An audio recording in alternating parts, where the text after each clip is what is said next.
Hello everyone and welcome. In today's video, I'm going to be showing you guys how to replace your gas support struts on your second generation Honda CRX.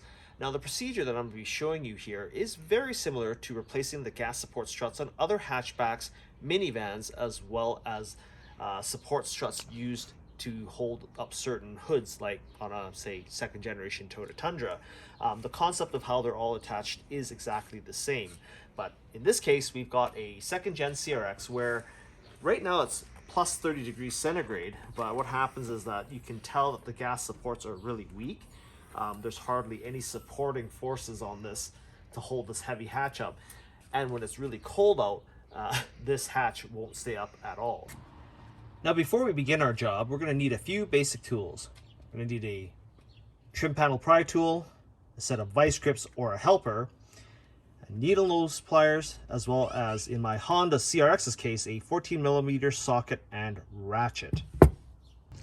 Now the replacement gas strut that I'm going to be using on my particular vehicle is made by a company called StrongArm, which I believe was the OEM supplier to Honda manufacturing in the late 80s and early 90s. Now the model here is a 4611, and I like buying the StrongArm brand because all the mounts are exactly the same. The parts are made in the United States, and I also like the added detail touch of the fact that the kit or the replacement gas strut gives you new nylon bushings, a new pivot ball and washer, as well as a replacement little securing clip inside the bag, if you guys can see it here. Yeah, right there. So if you have any missing or broken pieces, that the StrongArm kit comes with everything that you need to replace your gas support struts. So the first thing we got to do here is at least replace the one side, and we can accomplish this by taking our vice grip here and then clamping it onto the portion that goes into the cylinder.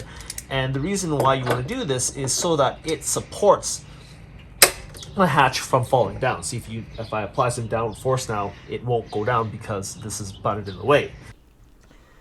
Okay, so once we've clamped our vice grip on the opposing strut to help provide some degree of support while we're working on the one side, we're going to take our trim panel removal tool and pop off the cosmetic cover on the lower support bolt,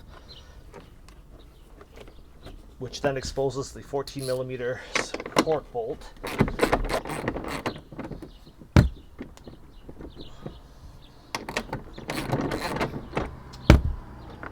And then as you pop them off, make note of the orientation of the bushing and then carefully remove it and not lose any of the pieces. Next, on the strut, you'll see that there's a little securing clip here. We're just going to use our finger or a pair of needle nose pliers, and we're going to pop this from around the ball and then pull down on the little pin to remove it. And then all it takes is just a wiggle of the strut and it should just come off like this. Okay, so this is our replacement strut. It is the exact model and make of the one that was just removed, which is a StrongArm 4611. Now you'll notice that when you remove the new strut from the packaging, that it doesn't come with the little securing clip on the smaller ball. And that's because the hardware pack is where you find all the replacement bits and pieces. But since all my existing bushings and pins are intact, I'm just going to reuse them and save this hardware pack as a spare. Now the other thing to notice is that when we remove the strut, you had to pay attention, or I failed to mention, I should say, the orientation of this lower mount wing and whether or not it should be oriented towards the right or to the left. Since I'm doing the rear driver side strut, the wing has to be closest to the left side of the body, so it's got to be in this direction. Now to reattach this to the vehicle, we're going to make sure that we have our bolt, we have our small bushing, and we're going to pass it through. And then this large bushing installed like this. And then we're going to thread this into the body.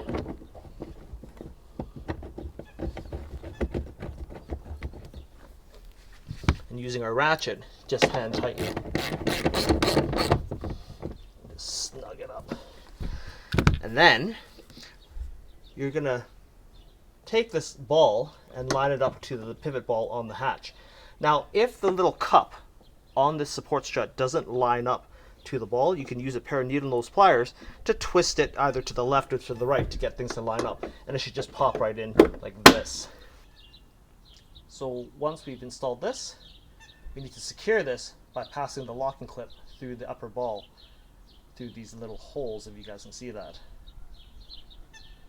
And once it passes through the bottom and the top, we can wrap it around to lock it into place. Don't forget to reattach the cosmetic trim cap on the bolt. So with the help of an assistant, I was able to replace the other gas support strut. Unlike the first one, I could not use a locking vice grip on my replacement strut because that would mar the surfaces of this machined shaft, which would then damage the sealing O-ring inside of this gas cartridge, which would lead to premature failure. So always try to get a helper. It's only held in with a couple of screws and a clip, and only takes a few minutes to replace. So as you guys can see from my repair video, that replacing the gas support struts either on your hatchback, liftgate, or hood can be done in a matter of minutes with some basic hand tools. If you guys found this video useful, give me a thumbs up and consider subscribing to my channel, and thank you for watching.